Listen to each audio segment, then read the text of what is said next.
اور اس کے علاوہ جنت کے 8 دروازوں پر لا الہ الا اللہ محمد رسول اللہ علی ولی اللہ لکھا ہوا ہے. یہ سنی کتابوں کے اندر. ایک کتاب کا نام دماغ میں بٹھا لو, وہ ہے اہل سنت کی کتاب فرائض الصمتین, علامہ الجوینی کی کتاب. اس میں یہ روایت ہے کہ جنت کے 8 دروازے ہیں اور 8 دروازوں پہ لکھا ہوا ہے لا الہ الا اللہ محمد رسول اللہ علی ولی اللہ. تو جب مرنے کے بعد جنت میں جاتے ہوئے ہمیں تینوں کلمے پڑھنے ہوں گے تو کیا دنیا میں پڑھنا ضروری نہیں ہے؟ مجھے اجازت دیں, آخری سوال لے لیتے ہیں اس بچے کا.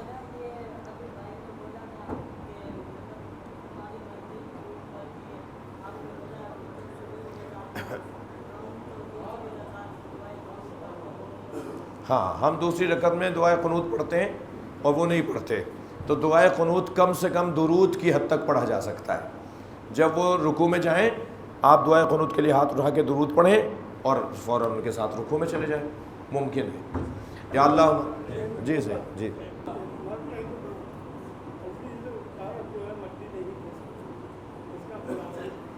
مرنے والے کو جو عزیز و قارب ہیں, خاص طور پر والدین, اگر اولاد مری ہے اور اگر کوئی بڑا مرا ہے تو بچے, خاندان کے لوگ مٹی کیوں نہیں دیتے؟ سوال یہ ہے. اس میں فلسفہ دل کا سخت ہونا ہے. اللہ نہیں چاہتا کہ کسی کو اتنا آزمائے کہ وہ یہاں تک بھی کہ وہ بھی یہ کام کرے. وہ غمزدہ ہے, مغموم ہے, اس وقت دکھی ہے.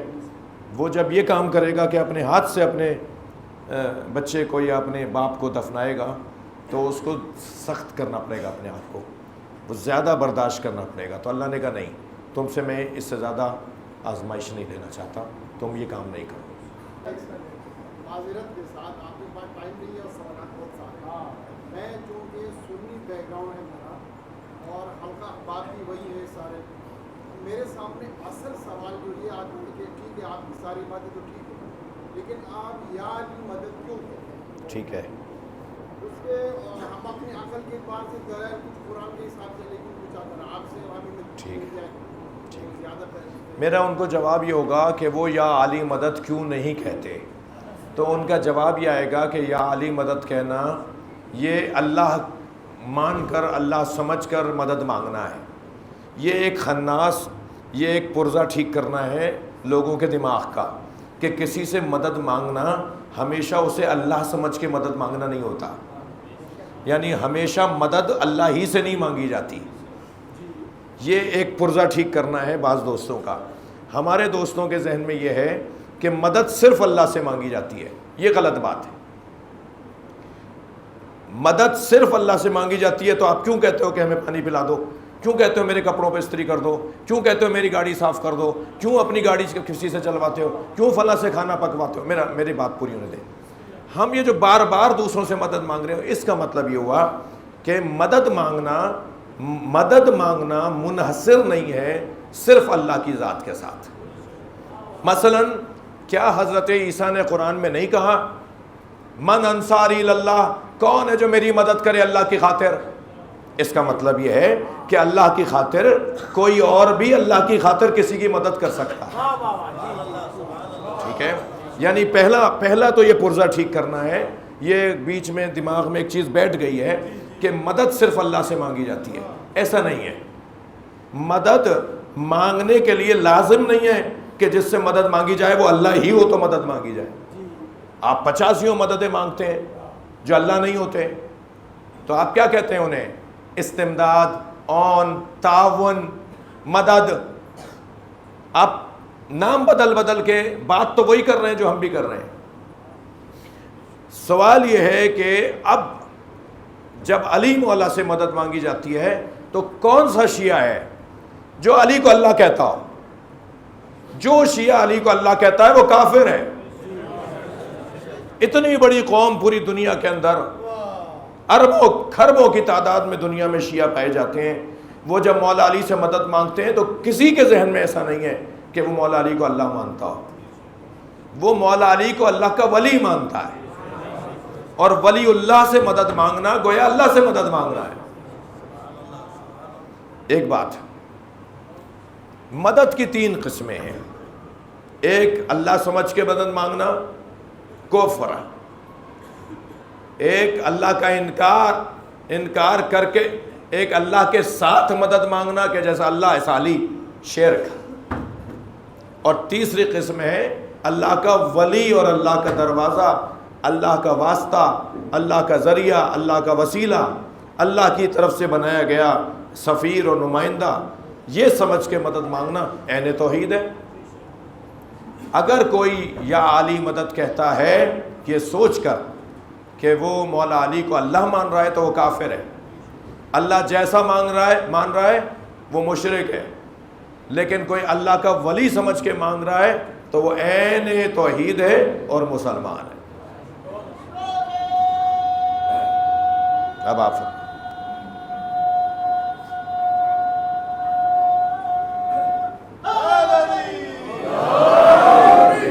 سے پہلے تو ہم آپ کو خدیجہ الکبریٰ میں اور قلبیہ ٹون میں پہچان دیتے ہیں۔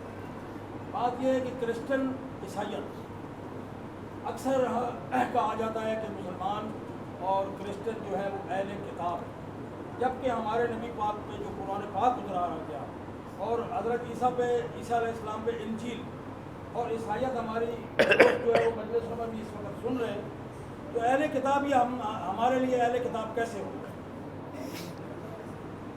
اہل کتاب جب ہم کہتے ہیں نا مسیحیوں کو، یہودیوں کو، تو یہودی اور مسیحی عیسائی کیونکہ تورات کو اور انجیل کو مانتے ہیں تو ہم انہیں اہل کتاب اس لیے کہتے ہیں کہ وہ اللہ کی آسمانی 4 کتابوں میں سے 2 کتابوں کے ماننے والے ہیں۔ ہم بھی ان کے ماننے والے ہیں، ہم انجیل کے منکر نہیں ہیں، ہم تورات کے منکر نہیں ہیں، ہم زبور کے منکر نہیں ہیں۔ ہم یہ کہتے ہیں کہ انجیل، تورات، انجیل، زبور، یہ جو کتابیں ہیں قرآن آنے کے بعد یہ کتابیں محترم ہیں مگر قابل عمل نہیں ہیں۔ قرآن آنے کے بعد ایک بچہ 10ویں میں آ گیا تو جو 9ویں کی کتابیں کیا ان کو جلا دے وہ؟ مگر اس کے لیے فائدہ مند نہیں ہے وہ، کیونکہ وہ اب 10ویں کی کتابیں پڑھ رہا ہے۔ تو وہ جو 9ویں کی اور 8ویں کی کتابیں ہیں وہ محترم ہیں اس لیے کہ وہ پڑھی ہیں، اس نے نہیں پڑھی، اس سے پہلے والوں نے پڑھی ہیں۔ تو ہم جس دور میں پیدا ہوئے ہیں اس دور میں قرآن آ گیا، تو قرآن جب نازل ہو گیا تو اب پچھلی کتابوں کا احترام رہے گا مگر وہ قابل پیروی نہیں ہے، انہیں ہم ان پر عمل نہیں کریں گے، ٹھیک ہے۔ مگر جو ان پر عمل کر رہے ہیں وہ کیونکہ عمل بہرحال کسی نہ کسی چیز پہ کر رہے ہیں، یعنی 6ٹھی کی کلاس والے طالب علم کو کیا ہم اس کے جینے کا حق چھین لیں؟ اگر ہم میٹرک میں ہیں تو اگر ہم میٹرک میں ہیں تو کیا ہم 5ویں کی کلاس والے سے جینے کا حق چھین لیں؟